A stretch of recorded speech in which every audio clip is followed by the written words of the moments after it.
আসসালামু আলাইকুম। চলে আসলাম বন্ধুরা আপনাদের জন্য নতুন একটা রেসিপি, শোল মাছের রেসিপি। দেশি শোল মাছ আমার ভাসুর নিজে বন্ধ থেকে মাইরে আনছে, আমাদের জন্য রাইখা দিছে যে আমরা ঈদের সময় বাড়িতে যাব, তো আমাদের সাথে একসাথে করে খাবো। তো দুইটা শোল মাছ মোটামুটি ভালোই হয়েছে। মাছটা অনেক বড়, দুইটা মাছই মোটামুটি বড় আছে। তো আস্তে আর কি কেটে রাখছিল ফ্রিজে, এখন কেটে কুটে রেডি করলাম। তো ভালো করে ধুয়ে নিলাম, এই যে দেখেন। এখন রান্নায় চলে যাব, চলেন রান্নার যাই। তো আমি প্রথমে কড়াইতে তেল গরম করে নিলাম, ওখানের মধ্যে দিয়ে দিলাম পেঁয়াজ কুচি। দেওয়ার পরে ভালো করে ভাজা হয়ে গেলে ওখানে দিয়ে দিব আদা বাটা, রসুন বাটা। ফ্রিজে আগে থেকে আদা রসুন বাটা আছে, দিয়ে দিলাম। এখানে প্রথমে দিছি রসুন বাটা, তারপর দিয়ে দিব আদা বাটা পরিমাণ মতো, যতটুকু আর কি লাগে। এটা আসলে কোনো পরিমাপ বলা যায় না যে এত এত টেবিল চামচ, এটা সেটা না, যতটুকু লাগে। ভালো করে এটাকে কষিয়ে নিব।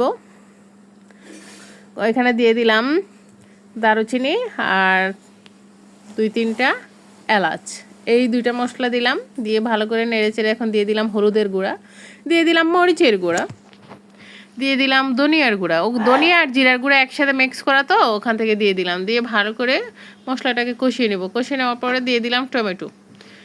এটার সাথে একটু কষিয়ে নিয়ে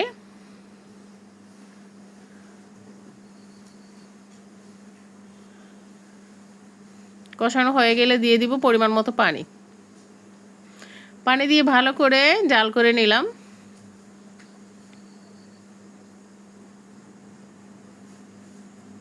দিয়ে দিলাম পরিমাণ মতো লবণ, যতটুকু লাগে। দিয়ে ভালো করে নেড়ে চেড়ে একটু সময় জাল করে মাছগুলোকে দিয়ে দিব। এই যে সবগুলো মাছ এখানে দিয়ে দিব। ঝাল একটু কম দিচ্ছি, কেননা এখানে বাচ্চারা খাবে। আমার দাদি শাশুড়ি আছে, বয়স্ক মানুষ, উনিও খাবে, তো উনি ঝাল খাইতে পারে না, সেই জন্য আমরা একটু ঝাল কম দিছি বাচ্চাদের জন্য। কারণ বাচ্চারা বেশি, আমরা কম। আমরা যে কোনো জিনিস মরিচ লাগাই খাইতে পারি, কাঁচামরিচ, কিন্তু বাচ্চারা তো আর খাবার খাইতে পারে না, দাদুরা।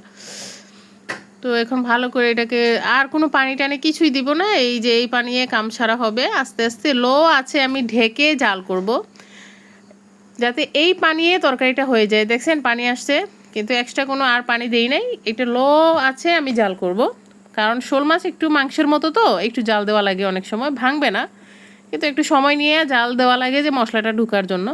আবার ঢেকে জাল করব, লো আছে 10 মিনিট। মোটামুটি হয়ে আসছে, টমেটো গলে গেছে, দেখছেন মশলাটা ভারী হয়েছে। এখন দিয়ে দিব কেটে রাখা কাঁচামরিচ ফালি।